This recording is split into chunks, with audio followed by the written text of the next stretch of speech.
حضرت موسیٰ اللہ کے چنندہ پیغمبروں میں سے تھے۔ ان کی زندگی میں کئی ایسے واقعات موجود ہیں جن سے انسان کو سبق، ہدایت اور سمجھ ملتی ہے۔ انہی واقعات میں سے ایک مشہور واقعہ ہے حضرت موسیٰ اور شیطان کا، جو انسان کو یہ بتاتا ہے کہ شیطان کس طرح دھوکے، چالاکی اور فریب سے انسان کو گمراہ کرنے کی کوشش کرتا ہے۔ ایک بار کی بات ہے، حضرت موسیٰ طور پہاڑ کے پاس عبادت میں مشغول تھے۔ تبھی اچانک شیطان ان کے سامنے آ گیا۔ اس کا روپ دیکھ کر کوئی بھی ڈر سکتا تھا، لیکن حضرت موسیٰ اللہ کے نبی تھے، اس لیے وہ بے خوف رہے۔ شیطان نے سلام کیا، لیکن حضرت موسیٰ نے اس کا سلام قبول نہیں کیا، کیونکہ سلام مسلمانوں کے لیے ہے اور شیطان اللہ کا نافرمان ہے۔ حضرت موسیٰ نے اس سے پوچھا، تو میرے پاس کیوں آیا ہے؟ شیطان بولا، اے موسیٰ، میں اللہ کا نافرمان ضرور ہوں، لیکن میں بھی تمہاری امت کے لیے کچھ باتیں بتائے بغیر نہیں جا سکتا۔ میں انسانوں کو کس طرح گمراہ کرتا ہوں یہ بتانے آیا ہوں تاکہ تم انہیں سمجھا سکو۔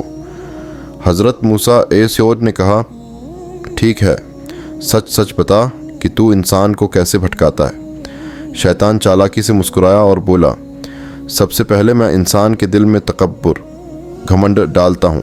اگر انسان میں گھمنڈ آ جائے تو اس کی ساری نیکی ختم ہو جاتی ہے۔ پھر میں اسے لالچ میں ڈالتا ہوں تاکہ وہ حرام حلال کا فرق بھول جائے۔ اس کے بعد میں اس کے دل میں ڈر اور مایوسی پیدا کرتا ہوں تاکہ وہ اللہ کی رحمت سے دور ہو جائے۔ حضرت موسیٰ وہ دھیان سے سنتے رہے۔ شیطان آگے بولا، میرا سب سے بڑا ہتھیار ہے انسان کو گناہ کو چھوٹا دکھانا۔ جب وہ گناہ کو معمولی سمجھنے لگتا ہے تو دھیرے دھیرے بڑے گناہوں میں گر جاتا ہے۔ اور اے موسیٰ، میں سب سے زیادہ خوش تب ہوتا ہوں جب انسان گناہ کرنے کے بعد توبہ نہیں کرتا، کیونکہ توبہ میری ساری محنت برباد کر دیتی ہے۔ حضرت موسیٰ نے پوچھا، کیا کوئی ایسا انسان ہے جسے تو گمراہ نہیں کر پاتا؟ شیطان بولا، ہاں، 4 طرح کے لوگ میرے بس میں نہیں آتے۔ 1 جو ہمیشہ اللہ کو یاد رکھتے ہیں۔ 2 جو حلال کمائی کرتے ہیں۔ 3 جو غصہ آنے پر بھی خود کو قابو میں رکھتے ہیں۔ 4 جو گناہ ہوتے ہی ترنت توبہ کر لیتے ہیں۔ اتنا کہہ کر شیطان جانے لگا۔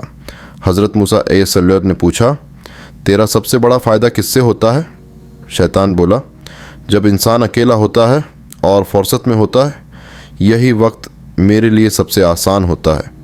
اس کے بعد شیطان وہاں سے غائب ہو گیا اور حضرت موسیٰ نے یہ باتیں اپنی قوم کو بتا دیں تاکہ لوگ شیطان کی چالوں سے بچ سکیں۔ سبق: یہ واقعہ ہمیں سکھاتا ہے کہ انسان کو ہمیشہ اللہ کی یاد میں رہنا چاہیے، گھمنڈ سے بچنا چاہیے، حلال کمائی کرنی چاہیے اور گناہ ہونے پر ترنت توبہ کر لینی چاہیے۔ شیطان ہر وقت انسان کی گھات میں بیٹھا ہے، لیکن اللہ کی مدد اور صحیح راستے پر چلنے سے اس کی ساری چالیں ناکام ہو جاتی ہیں۔